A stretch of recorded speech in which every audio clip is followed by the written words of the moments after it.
The envelope was stiff certified. It sat between a grocery coupon and a water bill, but it was the only thing with weight. It was my 34th birthday. Not a milestone, not a big deal. I wasn't expecting much. Maybe a card if they remembered. Maybe not, but something about the envelope made me pause. The return address was theirs, my parents'. For a moment, I thought maybe. I brought it inside, set it on the kitchen counter next to the flowers my assistant sent, sat down, peeled it open carefully. No handwriting, no card, just a single-page, printed formal. After careful consideration, we have updated our estate plans. All remaining assets will be left to Sophia Bennett and her children. Given your current circumstances, we trust you understand. 3 lines, no greeting, no signature, just one word at the bottom. Regards. Not love, not even mom and dad. Just regards. I stared at it longer than I meant to. My coffee went cold. The city outside my window kept moving. Cars, bikes, the muffled hum of construction, but I couldn't hear any of it. This wasn't grief. It wasn't anger. It was confirmation that what I'd started to believe was true was. I wasn't part of the family anymore. At least, not the part that counted. And yet what struck me more than the erasure was the timing. They sent it on my birthday, not a day before. Not a week later, exactly on the day they once said was the best day of their lives. Had they forgotten that part, or did they remember and send it anyway? I wasn't the forgotten child. Not at first. When I was little, I was the capable one, the big helper, the one who held the diaper bag and reminded Dad not to leave the stove on. By 10, I could cook 3 meals. By 12, I was walking Sophia to preschool, fixing her laces when they came undone, braiding her hair because Mom wasn't good at those things. Sophia was the baby. All soft curls and soft stories. When she cried, everything stopped. When I cried, I was told I was being dramatic. At school, events, Mom always made a scene posing with Sophia in the center, me holding someone's coat on the side. Even our birthdays were telling. Hers were themed unicorns, dolphins, a rented pony. 1 year mine. A cake from the freezer aisle, sometimes 2 days late. I used to think maybe I'd done something wrong. Maybe I wasn't lovable in the same way. But Grandma Margaret never made me wonder. She lived 3 blocks away in a small green house with a cracked porch swing and an always full cookie jar. She didn't have much, but what she had she shared without drama books, stories, time. She taught me how to balance a checkbook before I hit high school, how to fix a leaky faucet, how to breathe when it felt like no one saw me. And when she got sick lung cancer slow and mean, I was there. Mom couldn't handle hospitals and Dad worked late, so I went every day. I changed her bedding, learned the med schedule, sat through appointments. Sophia came once, sat in the corner, posted a photo, left early. But when Grandma passed, I was the one who found the will tucked into a copy of Little Women of All Places. She left her house to me, Giselle, her car, a small savings account, and a note. You were the one who stayed. Not because you had to, because you saw me. It wasn't about the money. It never was. It was the first time someone chose me out loud. At the funeral, people whispered. Mom looked like she'd swallowed vinegar. Sophia, in white lace and dramatic eyeliner, barely made eye contact. Later that week, Sophia pulled me aside. I know you got the house, she said, flipping her hair the way Mom did when she was cornered. But I'm kind of stuck. Rent's a mess. Could I crash for a bit? She moved in that weekend, stayed 6 months, never paid rent, used my shampoo, my groceries, my car when I wasn't looking. When she left, she didn't say thank you, just vanished. 3 years later, she was the one who told people I had taken advantage of Grandma. She called it weird that I had inherited everything, said I manipulated an old woman for property. I never corrected her, never confronted her, because by then I understood something even colder than silence. They weren't forgetting me. They were rewriting me. But I still wondered, did Sophia ever remember those nights I made her soup when she had the flu? Did she remember who held her through the thunder when Mom left the windows open? Or did those things just not matter anymore? After Sophia moved out, I started locking my doors. Not just the front one, the invisible ones too. No more family group chats. No more, can you just look over this lease or it's just until payday. I moved to a 1-bedroom condo closer to the university where I taught night classes. Sociology mostly. The kind of course people took because it was required, not because they cared. But I cared. The patterns, the systems, the ways people repeat what they swore they'd escape. I saved slowly, took on consulting gigs, said yes to the offers no one else wanted. Holiday shifts, curriculum audits, late-night Zooms with irritated donors. It was quiet work, but it paid. And in 4 years, I'd saved enough to start something that felt like mine. A nonprofit Horizon Education. We offered life skills workshops for teen girls aging out of foster care. How to read a lease, how to spot a predatory loan, how to write a resume without lying. They came in guarded left taller, and when people asked what inspired it, I never said my family. But I always thought of Grandma Margaret and how the people who need the most help often learn to ask the least. Then came the article. A local reporter, quiet thoughtful, had sat through one of our sessions, wrote a piece. Called me a quiet engine of change. The headline was shared more times than I expected. It reached old classmates, former professors, even my parents. 2 weeks later, I noticed I'd been removed from Sophia's Instagram entirely. Not just blocked, erased. Family wedding photos cropped. Childhood pictures reposted, captions edited. Just me and my guardian angels, she wrote under a photo where I had once stood between her and Mom. At first, I thought it was an algorithm thing, a glitch. But then I saw the old photo from my college graduation, the one I'd framed for Dad. In the new version, I wasn't in it. Someone had physically cut me out. I didn't even know people still did that. Scissors tape, new frame, no caption, just a photo hanging in the background of Sophia's kitchen in a video tour she posted when she moved into her dream home. I recognized the frame. I'd bought it. I didn't cry, but I stared at that empty space longer than I should have. And I wondered, when they rewrote the story, did they ever stop to ask who paid for the first chapter? It was a Tuesday afternoon, rain on the windows, a cold leftover sandwich on my desk. I was editing grant proposals when the knock came. 3 firm taps, then quiet. I wasn't expecting anyone. Most people called first or texted or didn't come at all. When I opened the door, they were standing there, my mother, my sister, and a man I'd never seen. Mid-40s, nice coat wedding band. Sophia's new husband, I would learn later. They looked rehearsed hair, perfect clothes, neat smiles forced. Giselle Mom said, her voice half breathy, half familiar. As a family, we thought it was time. Time for what? They didn't ask to come in. They just did. Brushed past me like it was still their right. I watched them settle into my living room.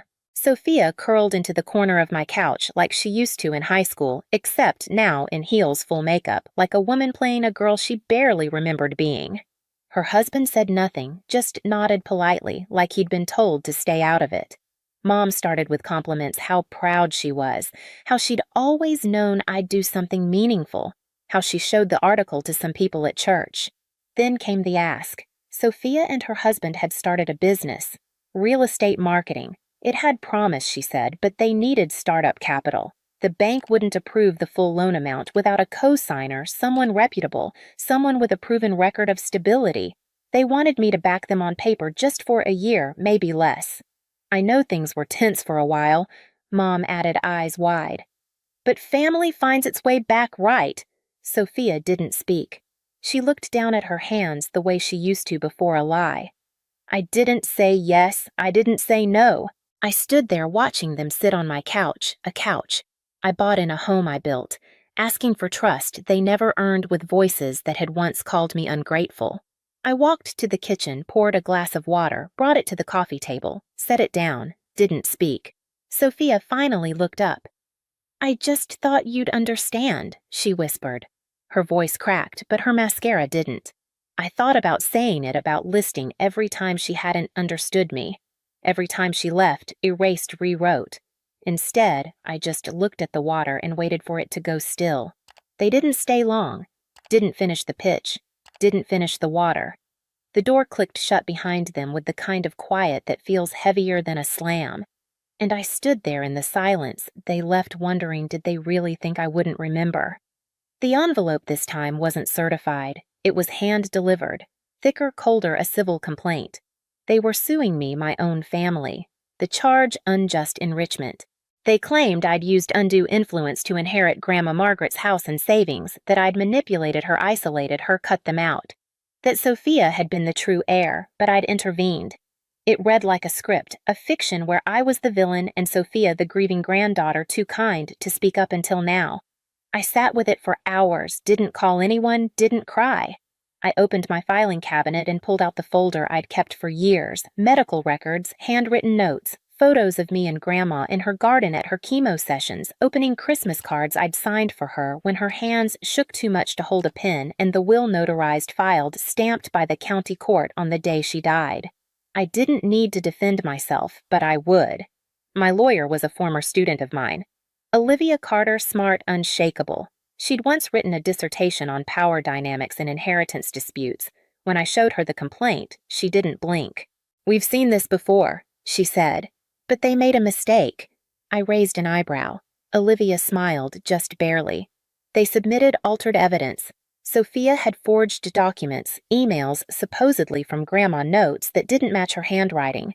Even a draft of a revised will that was dated 2 weeks after Grandma's death. They didn't even bother to check the hospice logs. Grandma had been unconscious by then. We didn't counterattack, just submitted proof. Point by point, quietly, firmly. When the deposition day came, Sophia showed up in pearls and a black blazer as if it were a family brunch. Mom sat beside her, pale but composed. I didn't speak much. I didn't need to. Olivia did, calm, methodical, with the precision of someone who had waited her whole career for a case that spoke for itself. Sophia stumbled when asked about the timeline, changed her story, then changed it again. By noon, her lawyer requested a break. By 2 p.m., they asked to settle. Olivia declined. She wanted it on record. 2 weeks later, the judge dismissed the case with prejudice, called it a malicious and frivolous attempt to distort documented history. In legal terms, it was a victory. But in family terms, there's no word for it. Mom never called. Dad didn't either. But someone forwarded me a screenshot. Sophia had posted a story, a close-up of her tear-streaked face, captioned, "Some people will do anything for money, even lie about their own blood." No names, but everyone knew. I turned off my phone for 3 days. When I turned it back on, there was one voicemail from Sophia. Her voice was tight, controlled. "I hope you're happy. You ruined everything. Mom won't speak to me. Our investors pulled out. We had to close the office. I needed you." Then silence. Not a request. Not an apology. Just a sentence. "I needed you." As if needing someone once gave you the right to hurt them over and over. I didn't delete the voicemail, but I never listened to it again because by then I understood the deepest truth of all. They hadn't turned against me because I failed them. They turned against me because I didn't. The second time they came, they didn't knock. They called my father, of all people. After years of silence, his voice was clipped. Not angry, just strained. "Things got out of hand," he said.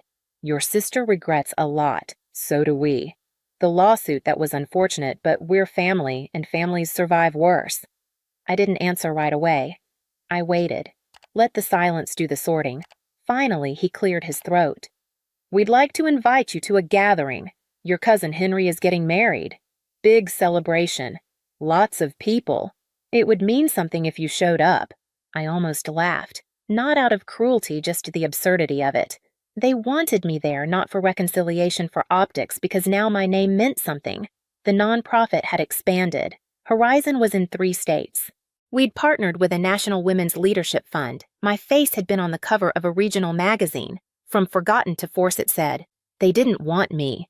They wanted her, the version of me that made them look good by proximity. I declined politely, briefly. A week later, Aunt Clara called. She'd always been kind in a distant teacup-rattling way. Said she understood why I was hurt. Said what Sophia did was inexcusable. Then just as softly, "But maybe it's time to let it go, sweetheart. People are watching. Weddings are about joy. Don't bring the past into it." That was the line. Don't bring the past into it, as if the past was a purse I could choose not to carry. As if they hadn't already spilled it across the room and walked away. I didn't respond, didn't go, didn't post. That Saturday, when the wedding photos flooded social media sunlight, champagne, a rented garden I stayed in lit a candle. read one of Grandma's old paperbacks, and when the doorbell rang just after dusk, I looked through the peephole. It was Sophia alone. No makeup hair, back eyes red. She didn't say anything, just stood there waiting. I turned off the porch light and let the night answer for me. Sophia never tried a third time. After that night on the porch, she didn't text, didn't call, didn't email some long apology, asking for another chance. She disappeared into her world of curated reels and mid-morning yoga, and I stayed in mine. Not out of bitterness, just clarity. I no longer needed to be seen by them. I only needed to stop being rewritten. The silence that followed wasn't loud. It was exact. It filled only the space they used to take up. No more, no less. When people asked old friends, former neighbors, the ones who never quite knew what happened, I kept it simple. They chose a version of me that was easier to delete. Sometimes they'd press, "What do you mean?" and I'd just say I was there. They just didn't want to see me. That always ended the conversation. No one had a reply for that because the truth doesn't need to shout. It doesn't need to be proven or paraded. It just needs to be said once. I didn't write them off. I didn't post, didn't burn photos or mail back old cards. I let it all stay where it was. In drawers and old inboxes in the quiet part of the house I no longer opened. Some memories don't need closure, just boundaries. And that was enough. Last spring, I repainted the hallway. A soft, gray, clean calm. I took down the photos, all of them, not in anger, just necessity. Dust had settled behind the frames. Time had moved ahead of them. One I almost left. A candid shot of Grandma Margaret and me sitting on her porch swing with mismatched mugs of tea. No poses, no edits, just presence. But when I lifted the frame, I noticed something behind it tucked flat against the wall, a second photo folded torn at the edges. It was from my college graduation, the full version. Me in the center, arms around Sophia and Mom. Before they cut me out, someone must have hidden it there. Maybe me, maybe not. I slid the torn photo from behind the glass. Didn't put it back. Didn't throw it away. I left the frame empty. Hung it back in place. Not to mourn what was missing, but to remind myself what's gone doesn't need to be filled. It just needs to be named once quietly, and then left alone. If they once erased your face from the picture, did you ever hang the frame back? I learned that family isn't a contract you sign, but a choice you make every day. My parents and Sophia chose a story that erased me not because I failed, but because I dared to stand firm. Grandma Margaret taught me that love doesn't demand loyalty. It earns it through presence. The lawsuit, the cropped photos, the silence, they weren't losses, but lessons. I stopped chasing their approval when I realized it was never mine to earn. Instead, I built Horizon Education, pouring my strength into girls who, like me, felt unseen. Boundaries became my freedom, not bitterness. The empty frame on my wall isn't a wound. It's a reminder that I don't need to fill someone else's picture to exist. The truth doesn't need applause, it needs to be lived. I learned to stop rewriting myself to fit their narrative and to protect my peace with quiet resolve. Some ties break not from anger, but from clarity. And that's enough. I saw the truck before I saw them. A white U-Haul engine still running, parked half up on the sidewalk like someone in a hurry. The back was wide-open crib pieces stacked against boxes labeled nursery. Next to it, a familiar blue sedan, my parents' car. Then the dented Jeep that belonged to Emma's boyfriend. I didn't get out of mine. I just sat there, both hands still on the wheel. I could see my mother Susan pacing near the entrance of my building. She was on the phone with someone nodding too much. I cracked the window. "Yes, the locksmith should be here any minute," she said. "My daughter gave us permission, but she forgot to leave the key." My daughter. She wasn't talking about Emma. I stepped out. Slowly pulled my phone from my coat pocket and dialed 911 with steady fingers. The dispatcher asked if there was an emergency. I said, "Yes. My name is Carly Evans. I live at 1447 Maple Street, and there are people trying to break into my apartment." I hadn't spoken to any of them in over 2 weeks. Inside the truck, I recognized a rocking chair I hadn't seen since Emma moved in with Ryan. A box of baby bottles, a folded-up playpen. I hadn't told anyone I'd be gone today. They just assumed. I stood there in the cold, watching my family unload my future without asking. And all I could think was, when did they decide my home was theirs to take? Because this wasn't just about a nursery. It had started long before, and back then I didn't even know what I was giving away. I bought my apartment 2 years ago. It's not big, not flashy, but every square foot has my name written into it because I earned it the long way. After college, I lived in a studio over a laundromat. The walls sweated in the summer and froze in the winter. I kept my groceries in a mini fridge and my clothes in bins under the bed. Rent was cheap, and that was the point. I worked at a marketing firm by day and picked up freelance copywriting at night. I skipped dinners out. I skipped holidays. I said no to girls' trips, birthdays, and weekends away. I ate canned soup and oatmeal. I sent my full-time paycheck to savings and lived off the scraps of my side gigs. When I hit my 7th year, I had enough for a down payment. I cried signing the mortgage papers, not because I was scared, but because it felt like the first time in my adult life that something finally belonged to me. It's a 2-bedroom in a quiet part of town. Nothing extravagant, just brick walls, north-facing windows, and a tiny balcony that gets good sun in spring. I turned the second room into a home office.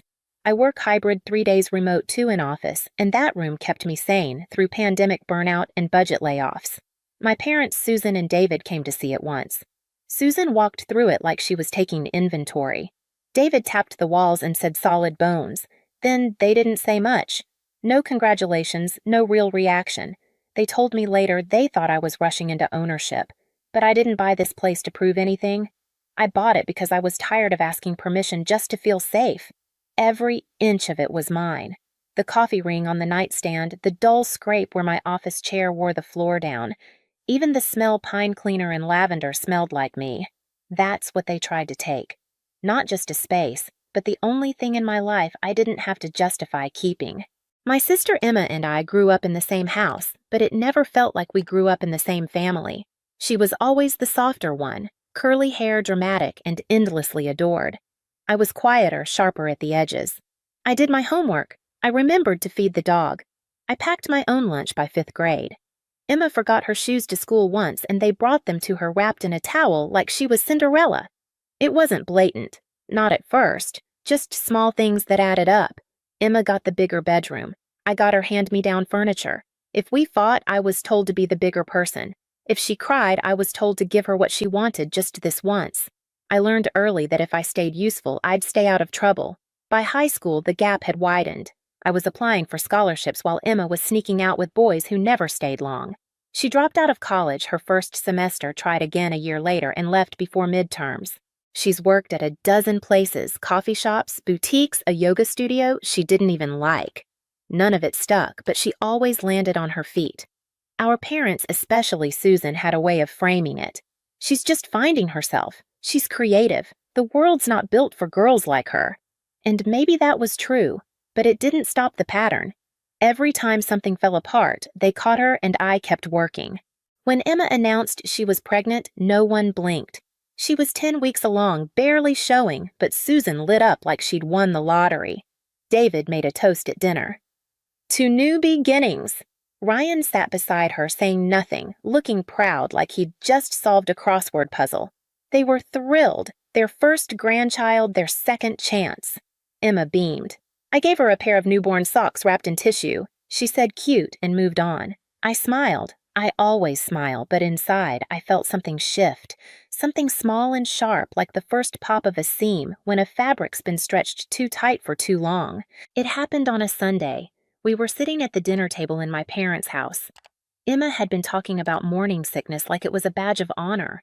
Ryan, her boyfriend, said something vague about his band, maybe getting a local gig. Susan brought out pie. Then, just as I reached for my coffee, Susan looked at me and said, "We need to talk about your apartment." I thought she meant the location, maybe asking about the neighborhood or whether there was noise at night. But no, she meant the apartment itself. "It's a great space," she said. "Perfect layout, plenty of light, and it's close to the park." David nodded like this was a business pitch. "Babies need space. A nursery. You're just one person, Carly. It's not like you need 2 bedrooms." I blinked. "I do need 2 bedrooms," I said. "One's my office." Susan smiled like she didn't hear me. "Emma and Ryan are really tight on space. That little 1-bedroom won't work once the baby comes." Ryan kept eating.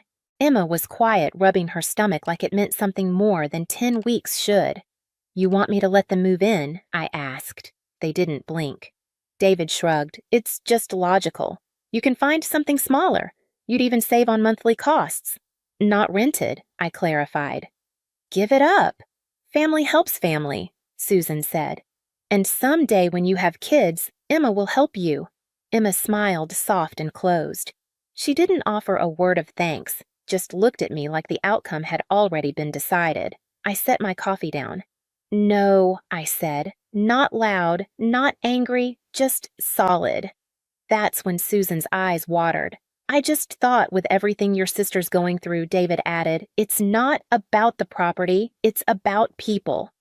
Then Emma spoke her first words all evening. "Some people just aren't meant to be aunts." I stood up and walked out. The texts started that night. Articles about family values, infographics about single occupancy versus family living, a spreadsheet, no joke from David explaining optimal square footage by head count. Then the phone calls from Susan, from Linda, my aunt, from cousins I hadn't spoken to in years. Each message carried the same undercurrent. I was being selfish. I was making a pregnant woman homeless. I was letting the family down. And no one, not a single one, asked why I said no. The thing about my family is they don't scream. They nudge, they imply. They layer guilt so gently it feels like love. Over the next week, I became a problem to solve. Susan sent me daily texts, quotes about sisterhood videos of babies giggling, a photo of Emma's bump that frankly looked like bloating. "She's glowing," she wrote. "This baby needs roots." David emailed me a cost breakdown. It showed how much I could save if I moved into a studio across town. He color-coded it, labeled "One Cell Emotional ROI." Emma posted on Facebook, "Some people just don't understand. It takes a village. Grateful for those who do."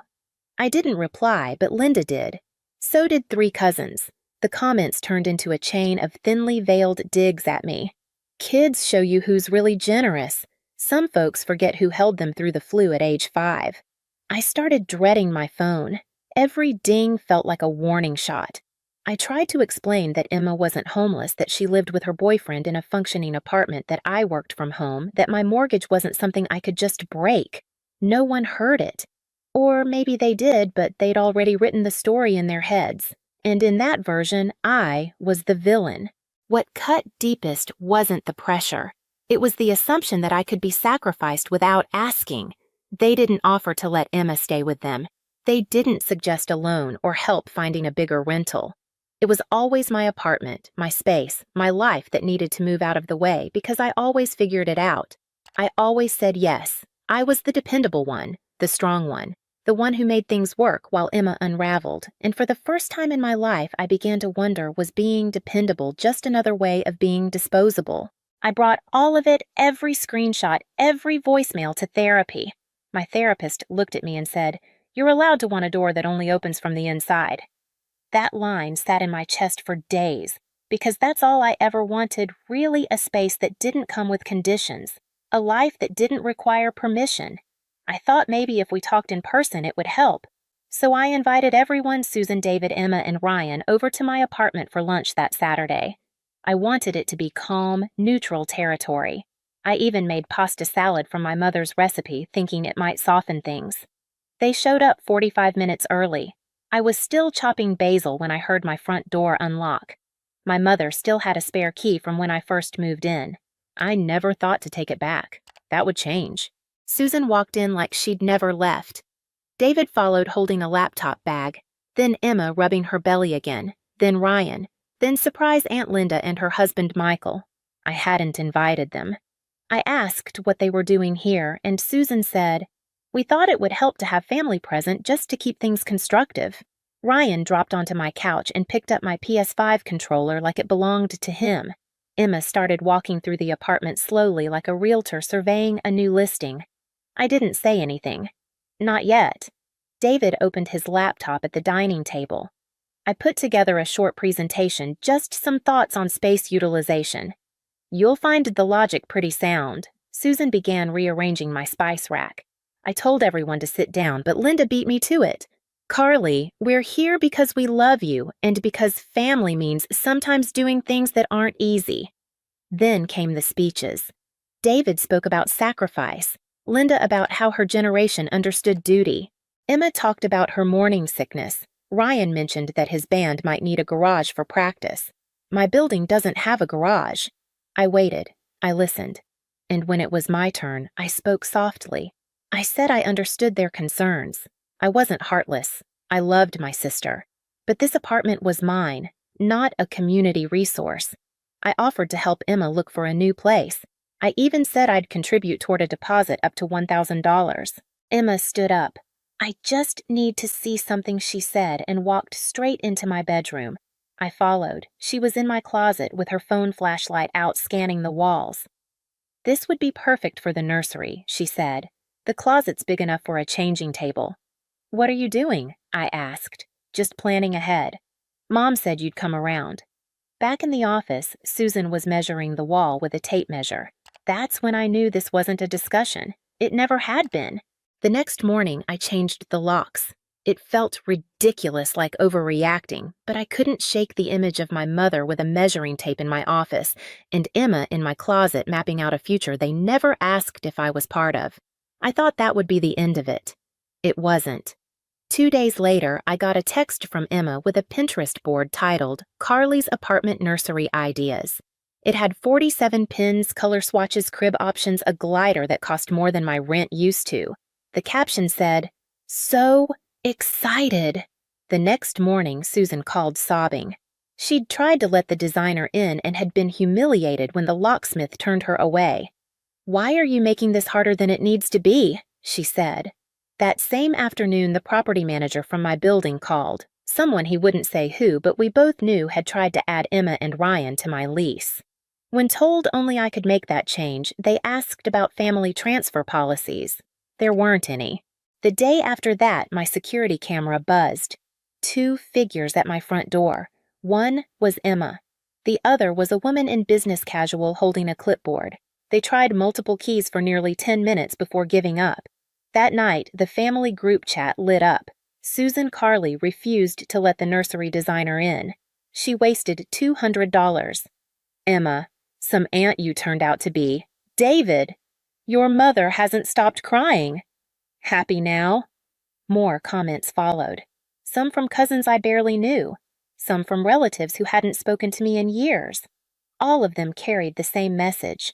I was the reason the family was falling apart. Friday morning, I woke to 14 missed calls. Emma had created a public Facebook event, Help Emma Move into Her New Home. The location, my address.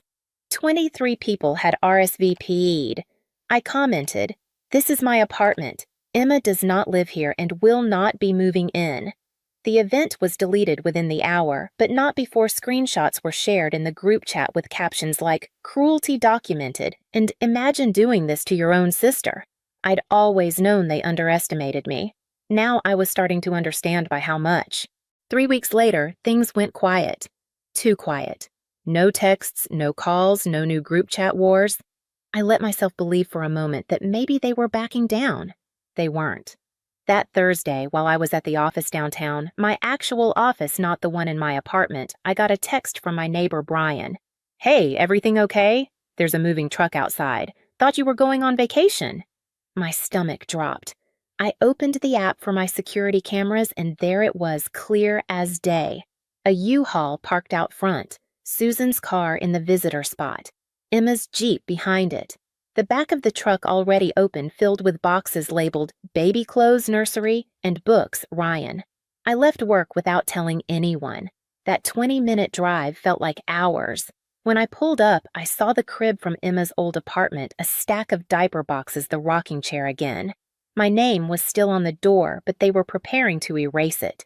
I ran to the building, heart pounding. The door was locked, thank God, but I heard voices inside the hallway. I pressed myself to the wall and listened. Susan was on the phone. "Yes, the locksmith should be here any minute. My daughter meant to leave the key, but she forgot." I hit record on my phone and dialed 911. When the locksmith arrived, he looked confused. David handed him cash. Ryan stood nearby, scrolling on his phone like this was all normal. I stepped out before they could touch the lock. "Don't I said? I'm the owner. These people do not have permission to enter." Susan's face lit up. "Perfect timing. We were just—" "No, I've called the police." "You're trespassing." Emma started crying immediately. "How can you do this to your pregnant sister Ryan without looking up?"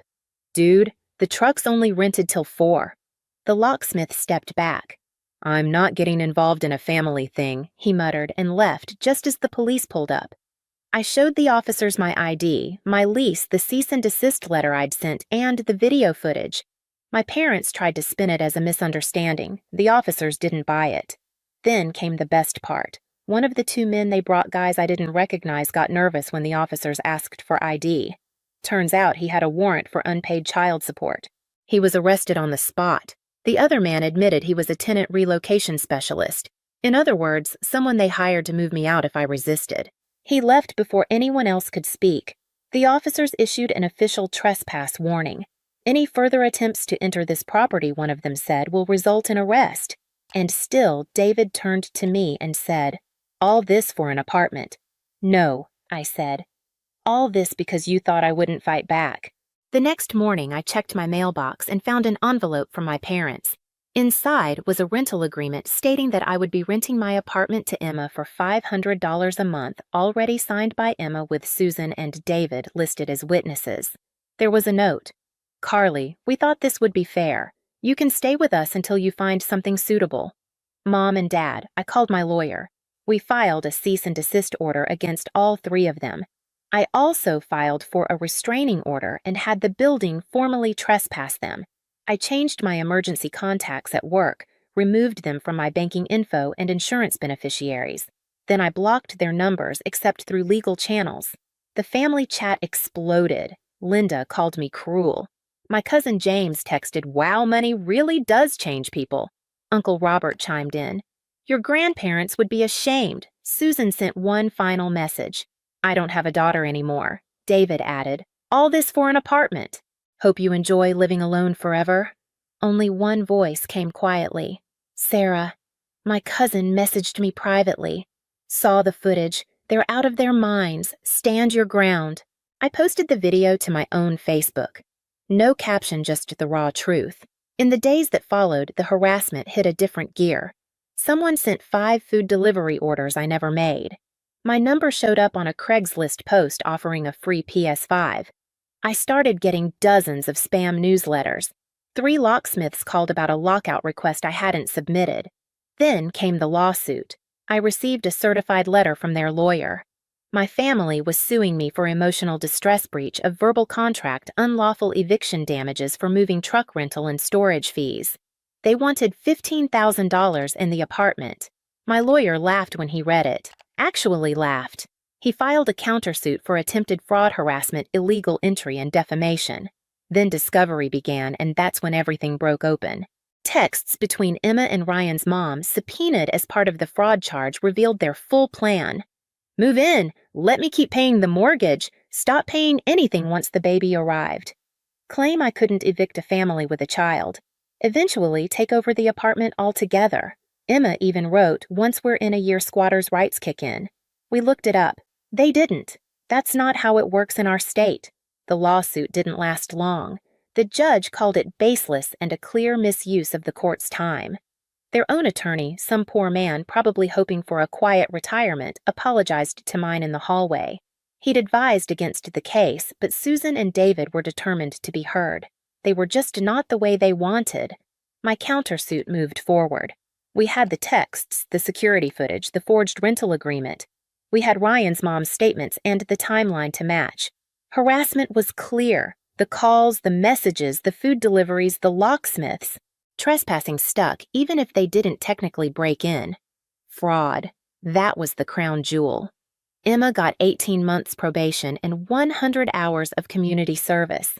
Susan and David received 12 months each for conspiracy. The court ordered them to pay $7,500 in damages and cover all legal fees. They were given 6 months to pay. I didn't post the verdict. I didn't message the group chat. I didn't call Sarah to celebrate. I just went home. Sarah told me later that Linda deleted all her Facebook posts. Uncle Robert stopped returning Susan's calls. A few cousins quietly unfriended Emma. I didn't care. I wasn't tracking sides anymore. Emma gave birth to a girl. I found out through Sarah. I haven't seen the baby. I don't intend to. Maybe that makes me cruel. Maybe not. But I've stopped living in the house of maybe. I got a promotion. Turns out when you're not fighting off a family coup, you actually sleep better, work better, feel better. I turned the office into a gaming space. Repainted, rearranged. Not to forget, just to reclaim. Last week, my lawyer forwarded me a letter 3 handwritten pages from Susan.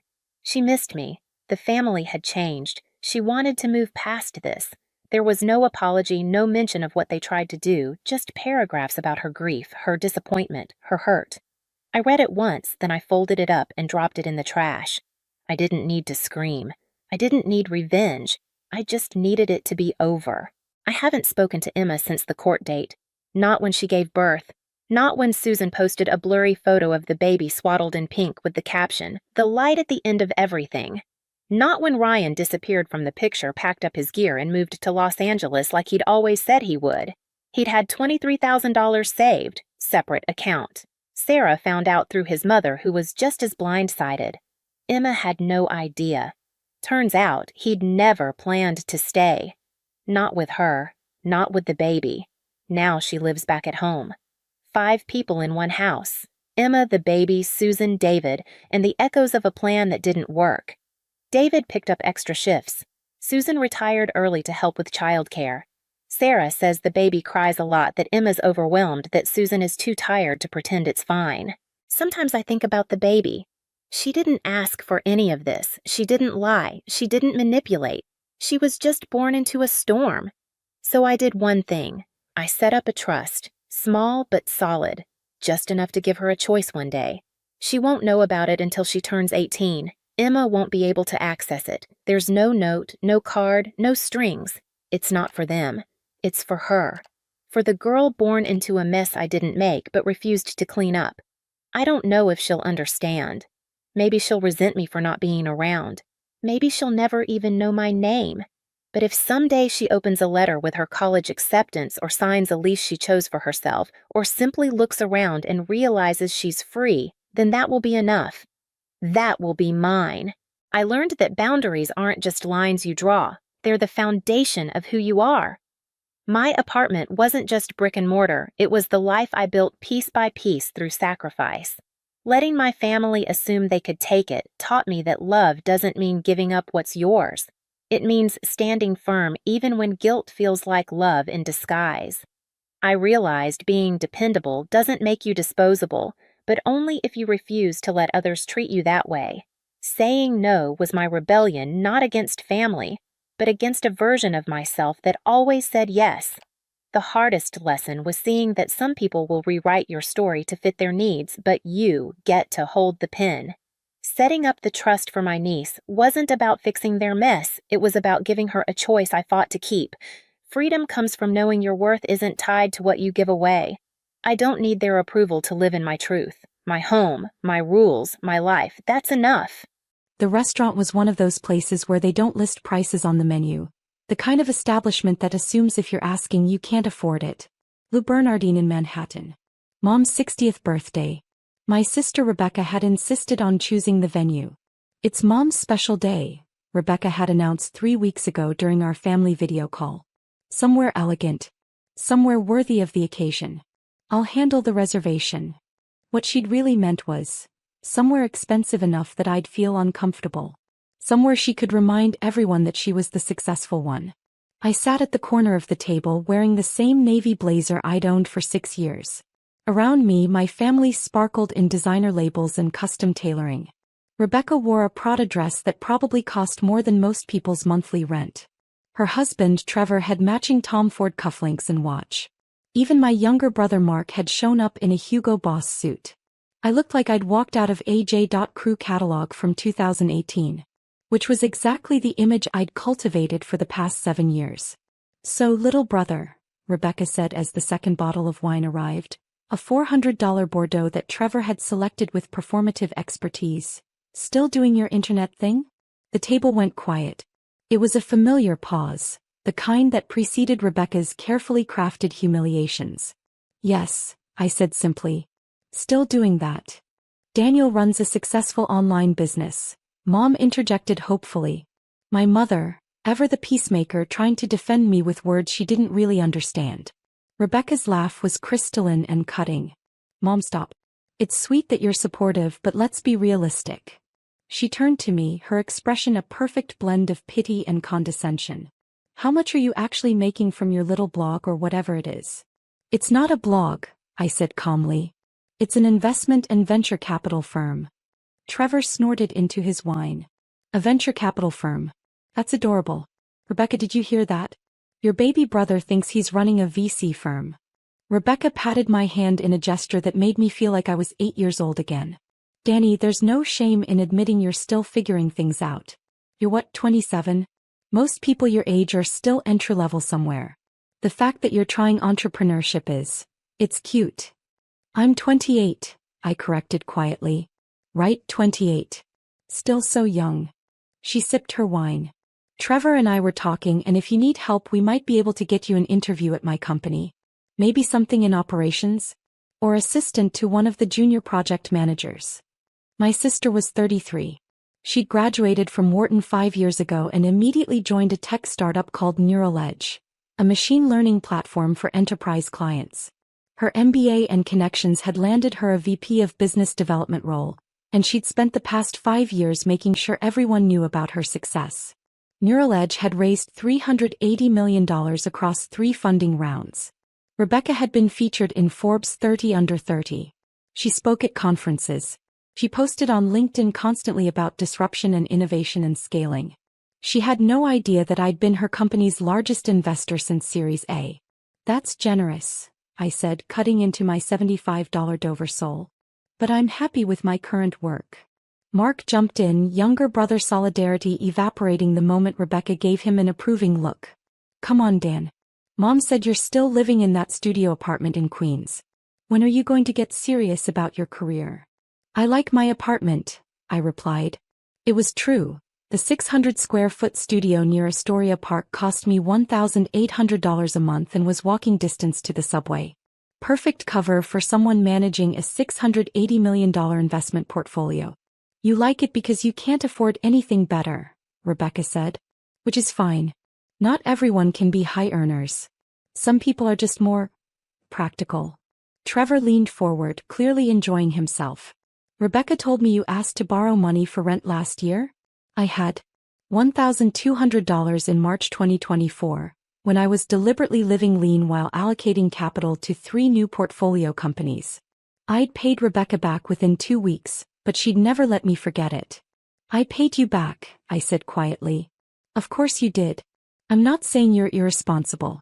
I'm saying you're clearly struggling. Rebecca's voice dripped with false concern. And there's no shame in that. The gig economy is tough. Internet businesses rarely work out. Mom tried again. Rebecca, Daniel is doing fine. He seems happy. Mom, I love you, but you don't understand business.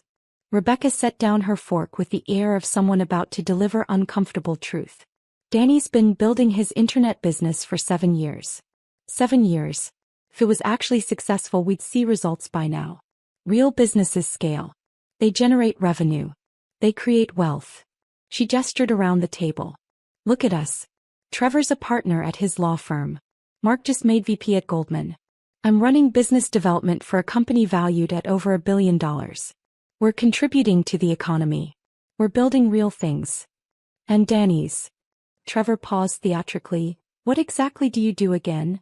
I identify promising startups and provide capital in exchange for equity, I said, keeping my voice level. Then I help them scale. Rebecca actually laughed out loud. With what capital? Danny, you borrowed $1,200 from me for rent. How are you investing in anything? The waiter arrived with desserts. Creme brulee, chocolate souffle, a cheese course. Another $200 on the tab that Trevor made a show of covering. This is on us, Rebecca announced. Happy birthday, Mom. And don't worry about contributing, Danny. We know money's tight. It was the casual dismissal that finally triggered my decision. Not the mockery, I'd endured that for years. Not the condescension, I'd built immunity to that. It was the assumption that I couldn't even afford to split a dinner bill. I pulled out my phone under the table and opened Signal, my encrypted messaging app for sensitive communications. My investment team consisted of 3 people. Sarah Chin, my portfolio manager at Apex Capital Partners. James Rodriguez, my legal counsel specializing in VC contracts. And Patricia Walsh, my financial advisor who handled the complex web of investment vehicles I'd built over 7 years. I opened a group chat.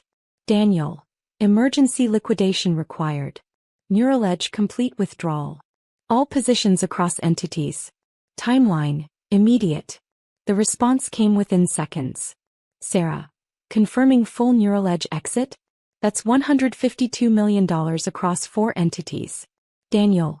Confirmed. Execute now. Patricia. This will trigger disclosure requirements. Board will be notified within 20 minutes. Daniel. Understood. Proceed. James. Legal review underway. We'll have documents ready within the hour. I set my phone face down on the table and returned my attention to the dessert I wasn't eating. Rebecca was telling a story about her latest client acquisition. A Fortune 500 company that had chosen Neural Edge over 3 competitors. She gestured expressively, her diamond bracelet catching the candlelight. The deal was worth $8 million annually, she said. Can you imagine? $8 million. That's what real business looks like.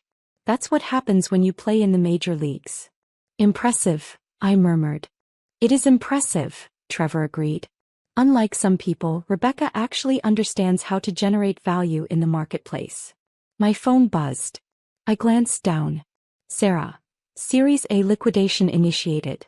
$47 million processing. Patricia. Entity disclosures filed. Board notification sent. James. Series B withdrawal confirmed.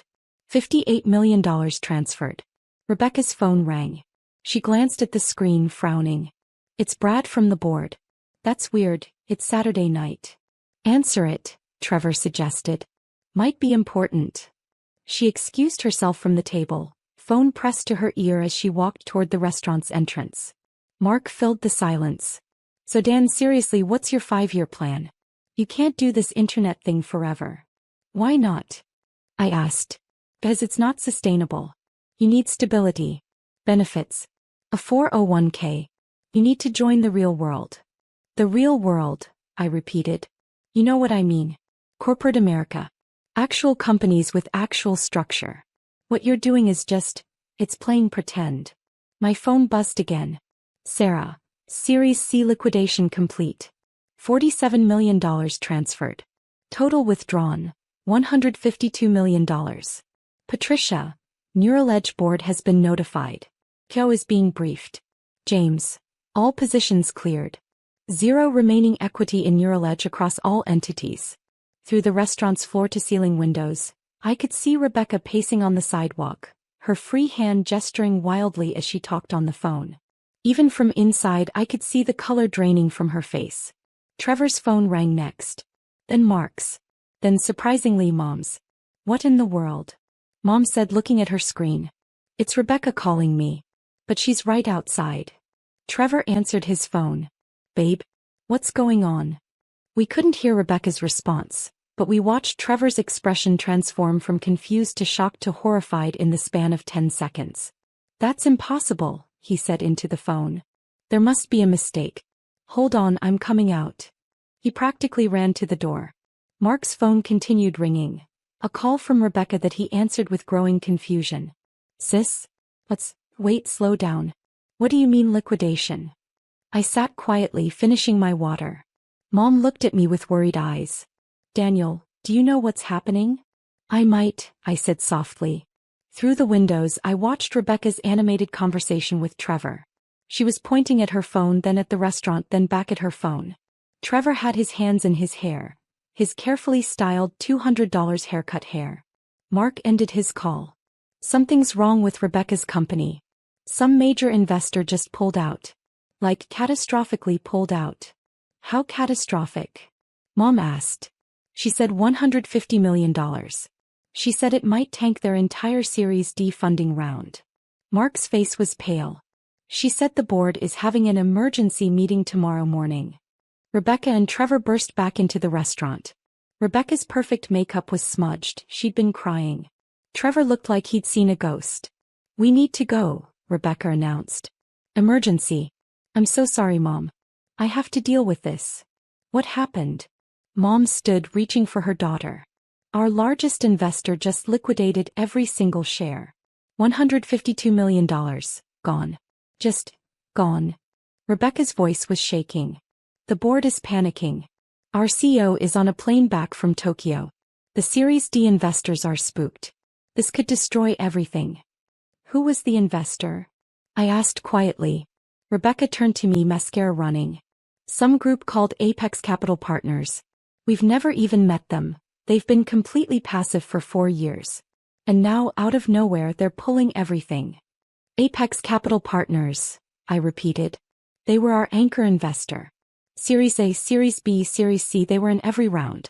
They owned 22% of the company. And now they're just gone." Trevor was scrolling through his phone frantically. The investor was spread across 4 different entities: Delta Ventures, Epsilon Holdings, Zeta Capital, and Sigma Equity.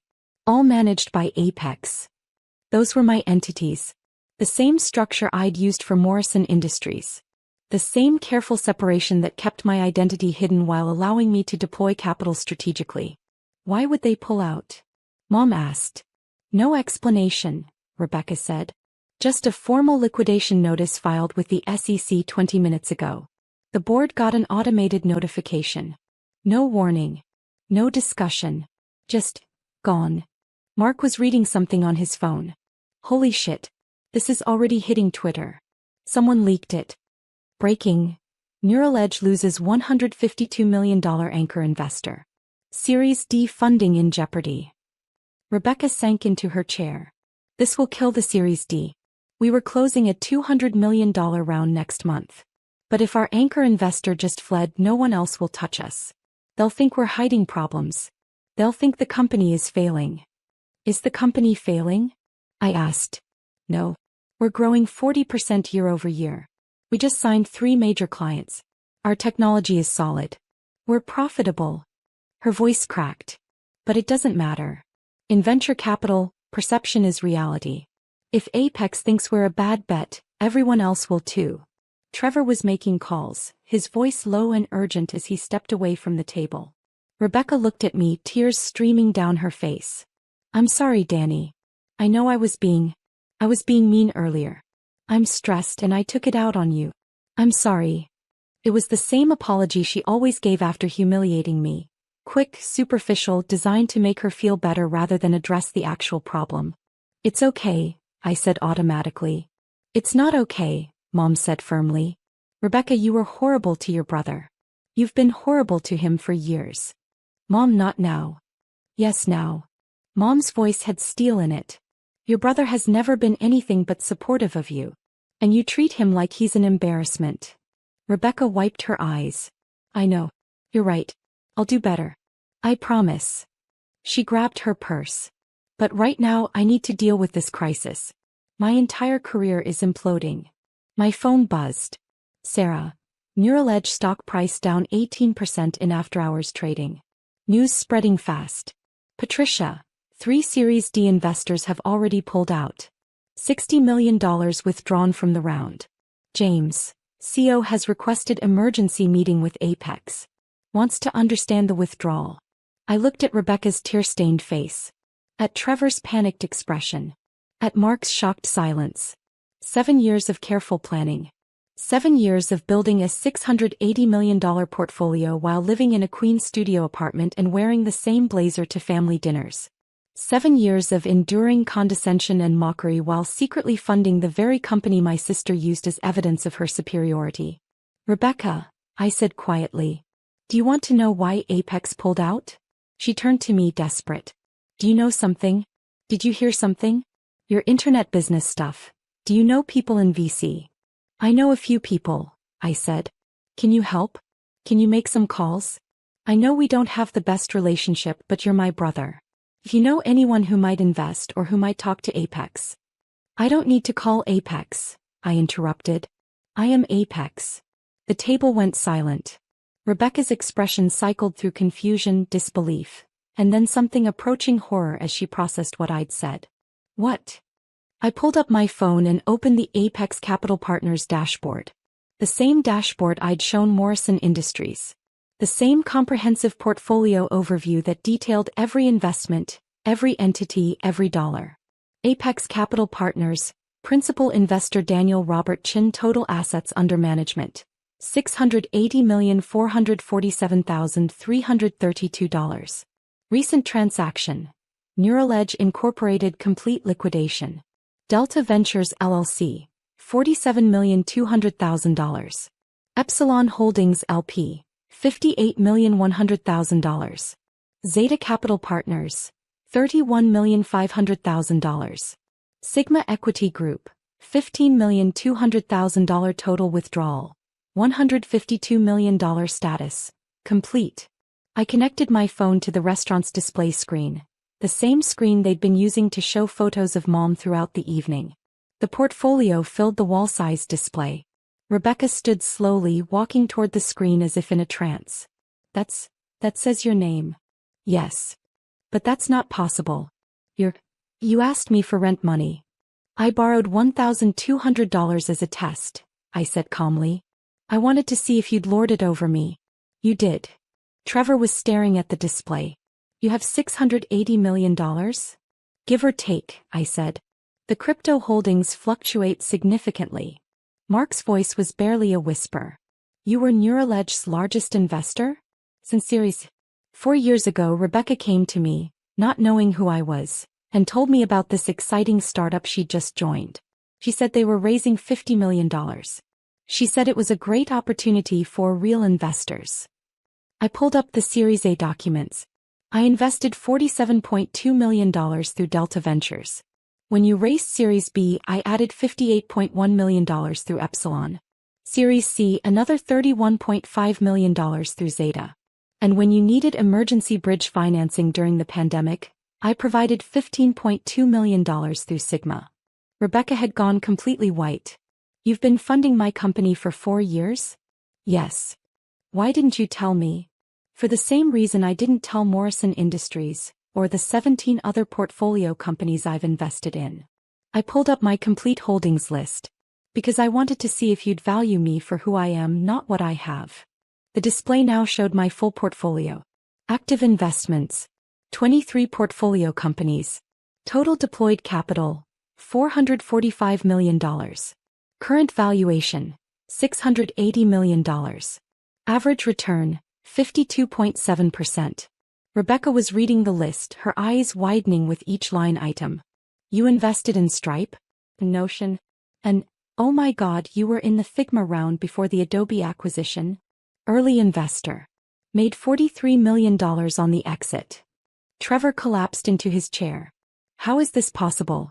How does someone living in Queens with a used Honda Civic have $680 million? I started at 21, I explained. Sold my first company, an AI platform for content moderation, to Facebook for $18 million. Invested most of it in early-stage startups. Bitcoin position in 2013 returned 4,000%. Ethereum in 2015 returned 1,200%. Made smart bets on emerging technologies. Compounded returns. I pulled up my transaction history.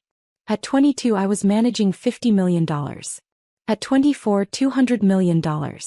By 26 I crossed $500 million. I'm 28 now and I run one of the most successful micro VC firms in North America. Mom had tears in her eyes, but for a different reason than Rebecca. Danny, why didn't you tell us? Because I wanted you to love me for me, I said simply. Not for the money. And I wanted to see if my family would respect my work based on its merits, not my bank balance. I looked at Rebecca. You've spent 7 years telling me my internet business was fake. That I was playing pretend. That I needed to get a real job. All while I was funding the company you used as proof of your success. Rebecca's voice broke. Danny, I'm so sorry. I didn't know. You didn't want to know, I corrected. I invited you to my office 3 times. You said you were too busy.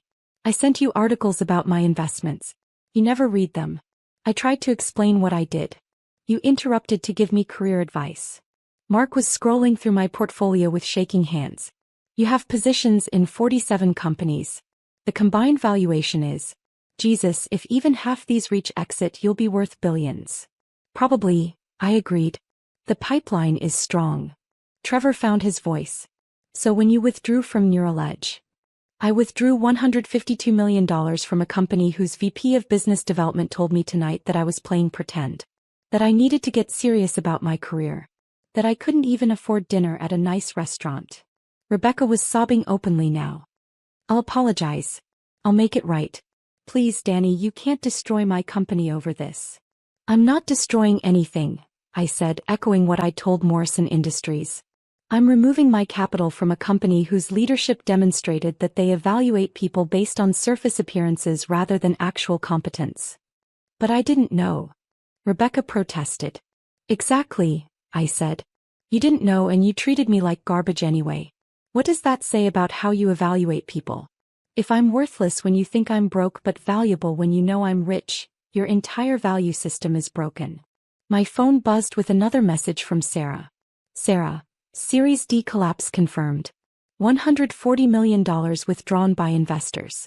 Neural Edge valuation cut from $1.1 billion to $650 million. CO requesting urgent call. I showed Rebecca the message. She read it and made a sound somewhere between a sob and a gasp. That's a 45% valuation cut. Our stock options are worthless now. The company might not survive. It might not, I agreed. That's what happens when your anchor investor loses confidence.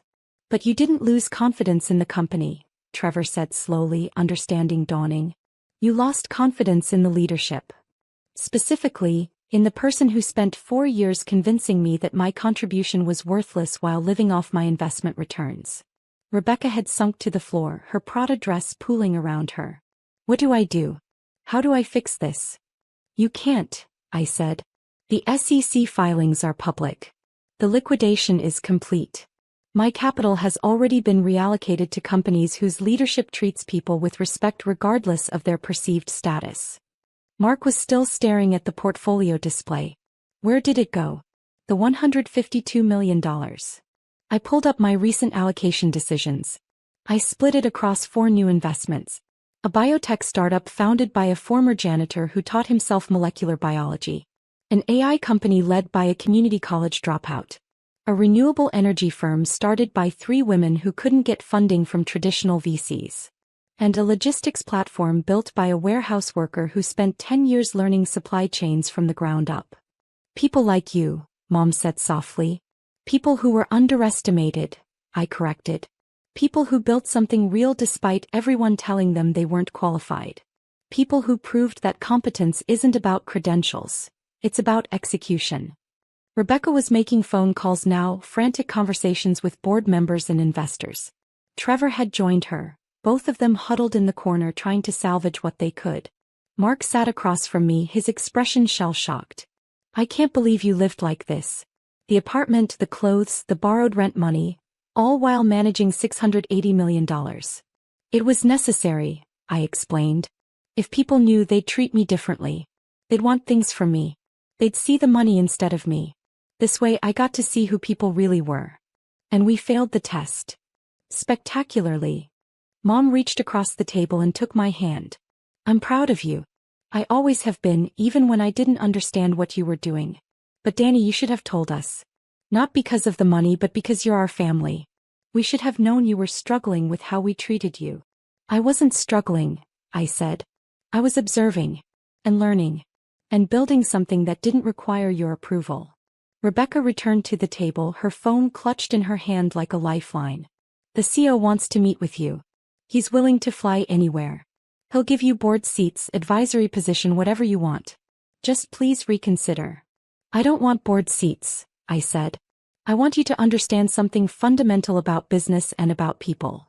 You can't tell someone they're worthless and then expect them to save you when you realize they're valuable. That's not how respect works. I know, and I'm sorry. I'll do anything. Will you? I interrupted. Tomorrow morning your company will open 40% lower. Your employees will panic. Some will quit. Your competitors will smell blood. You'll spend the next year rebuilding credibility you shouldn't have lost. I stood up, pulling out my wallet to leave cash for my untouched dessert. And through all of that, I want you to remember, the person you dismissed as a failure, the person you mocked for his internet business, the person you offered to get an entry-level job interview, that person funded your entire career. Your Forbes feature, your conference speeches, your LinkedIn posts about disruption and innovation, all built on capital from someone you considered beneath you. Rebecca was crying too hard to respond. Trevor tried instead. Danny, be reasonable. Rebecca made mistakes, but you're destroying dozens of lives. Neural Edge has 200 employees. They'll lose their jobs if the company fails. Then Rebecca should have thought about those 200 employees before she decided to spend dinner humiliating the person who kept their salaries funded. I picked up my jacket. I'm responsible for my investment decisions. Rebecca is responsible for her leadership decisions. Actions have consequences. Mark stood abruptly. Wait, I was part of this too. I mocked you. I told you to get serious. I'm sorry. What can I do? Nothing, I said. You can do nothing. That's the point. For 7 years you could have asked about my work. You could have shown interest. You could have treated me with basic respect. You chose not to. Now the opportunity is gone. Mom walked me to the door. Will you come to Sunday dinner next week? I'm moving to Palo Alto on Wednesday, I said. I'm opening a physical office for Apex. I have 17 portfolio companies that need hands-on support. You're leaving New York? It's time. I've learned everything I needed to learn here. She hugged me tightly. Call me, please. Regardless of everything else, call your mother. I will, I promised. And I meant it. Mom had been ignorant, not malicious. She defended me in her limited way.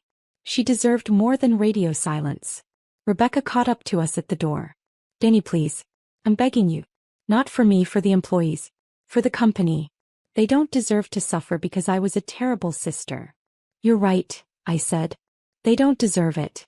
Which is why you should have been a better leader. A better sister. A better person. I handed her a business card.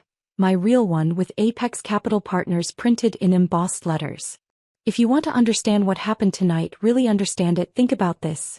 I've been in your board meetings for 4 years. Every quarterly presentation. Every strategic planning session. Every financial review. I was there, participating through my representatives, providing input that shaped your company's direction. Rebecca stared at the card. But at family dinners you wouldn't let me speak. You interrupted when I tried to explain my work. You dismissed my opinions. You treated input from a $680 million investor as worthless because you thought that investor was your broke little brother. I opened the restaurant door. That's not just bad sibling behavior. That's bad business. And I don't invest in bad business. I left her standing in the doorway, the card still in her hand. My phone buzzed as I walked toward the subway. Sarah, 4 new term sheets ready for your review. Total deployment, $165 million. Patricia, portfolio rebalancing complete. Apex position strengthened. James, legal review of new investments complete. Ready to proceed. I texted back, proceed with all 4. Send final documents to my new Palo Alto address. The subway platform was quiet for a Saturday night. I sat on a bench watching trains come and go, thinking about 7 years of careful observation and strategic patience. My phone rang. I answered. The board wants to know what it would take, she said, her voice hoarse from crying. To get you to reconsider. Name your price. There is no price, I said. This isn't a negotiation. Then what is it? A lesson, I said. For you, for Trevor, for Mark. For every person who thinks they can measure someone's worth by their apartment size or their car or their clothes. For everyone who mistakes quiet observation for incompetence. I learned the lesson, she whispered. I swear I learned it. Good, I said. Then apply it to how you treat your employees. To how you evaluate candidates. To how you judge people. Because the next person you dismiss might not be as patient as I was. They might not spend 7 years giving you chances. They might just walk away immediately. Danny. I have to go, I said. My train is here. I ended the call. The train pulled into the station. I boarded, finding a seat by the window. Around me, New York City sparkled with Saturday night energy. Couples heading to shows, friends meeting for drinks, the endless churning activity of 8 million people pursuing 8 million dreams. I'd been one of those dreamers once. The kid in Queens with a laptop and ambition, building companies while his family mocked his internet business. Now I was something else. Something that didn't fit in their world anymore. My phone buzzed one final time. Sarah. Neural Edge final update, CEO stepping down. Board requesting emergency restructuring. Company future uncertain. I closed the notification. Rebecca had spent 4 years standing on a foundation I'd built, never once looking down to see what supported her success. Now that foundation was gone and she was discovering exactly how far the fall could be. Some people would call this revenge. I called it mathematics. You can't build a sustainable company on contempt for the people who fund it. You can't build a sustainable family on contempt for the people who compose it. And you definitely can't expect someone to save you after spending 7 years telling them they're not worth saving. The train crossed into Queens and I watched Manhattan recede into the distance. The city where I'd built an empire that nobody saw, where I'd proven myself to everyone except the people whose approval I'd wanted most. But I didn't need their approval anymore. I had 17 portfolio companies for new investments, and an entire career ahead of me surrounded by people who recognized talent when they saw it. The warehouse worker had become a kingmaker. The internet business had changed industries. The family embarrassment had funded his sister's entire career.